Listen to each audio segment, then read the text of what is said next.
Hi and welcome to the channel. Today I'm going to talk about buying a computer for photo editing. So come along and enjoy this adventure.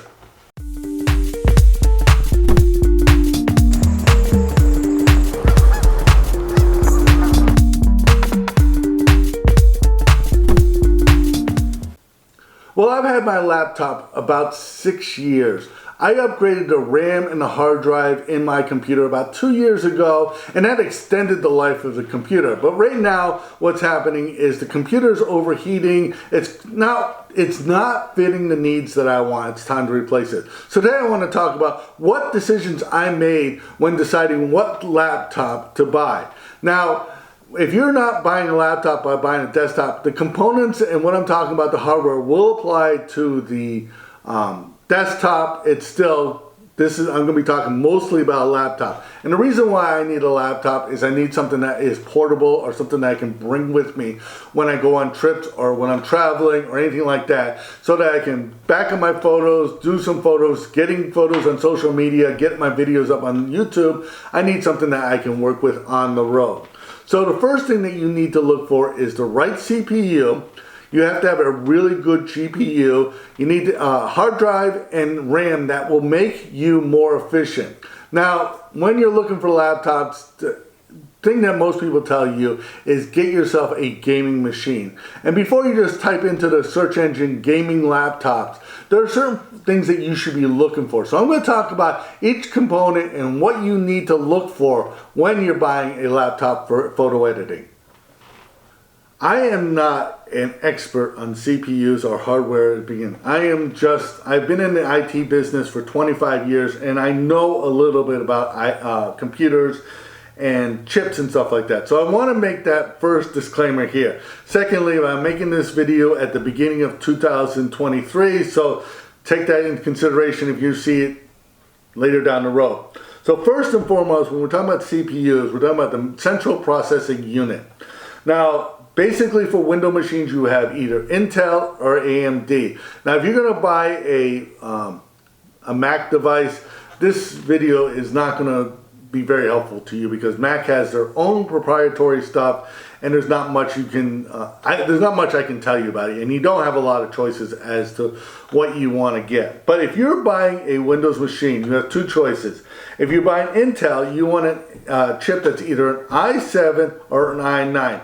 Now, I'm not going to get into the whole cores or CPU cycles or anything like that. I want to make this as simple as possible. So for Intel, you want an i7, i9, and you want it to say at each end of it, there's going to be a letter there, you want it to say K or H. If it says U or F, that's a low power unit. That's designed for somebody who is word processing, checking emails, surfing the internet, that kind of stuff. Now, AMD has the same number system. At the beginning, it'll either say 5, 7, or 9. Either one of those chips will be good. And at the end, you want it to say either X or T. Again, if it says U, it's a low power unit, and it won't be as effective for photo editing. The next component that is very important for a computer is the GPU.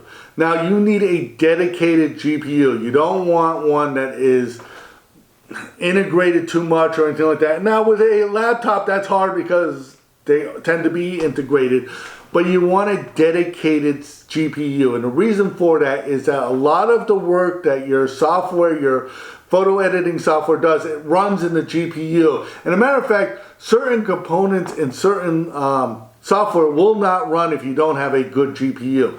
Now, like with the CPUs, there are two companies that make GPUs. I'm not going to talk about one, just Nvidia, because as far as I could see, all of the software editing that I've seen out there, the photo editing software that I've seen out there, all supports Nvidia. So we're just going to stay with that for now.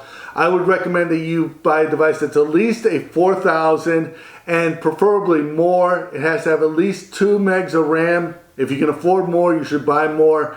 But that's probably where you should be when it comes to a GPU. The next two items I want to talk about is memory. You have two kinds of memory in your computer. You have your hard drive, that's your permanent storage, and you have your RAM, that's your temporary storage. For RAM, I recommend that you use DDR RAM, either 4 or 5. 16 megs would be the minimum I'd recommend for photo editing. 32 is probably where you should be.